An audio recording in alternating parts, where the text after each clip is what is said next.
বন্ধুরা, ইসলামী চ্যানেলে সবাইকে স্বাগতম।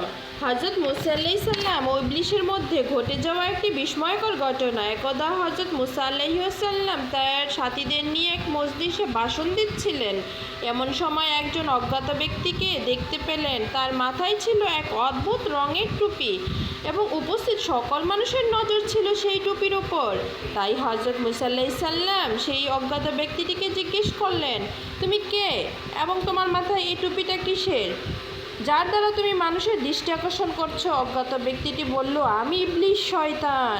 মুসা আলাইহিস সালাম বললেন, তুই ধ্বংস হ, তুই এখানে কি করতে এসেছিস? তুই তো অভিশপ্ত।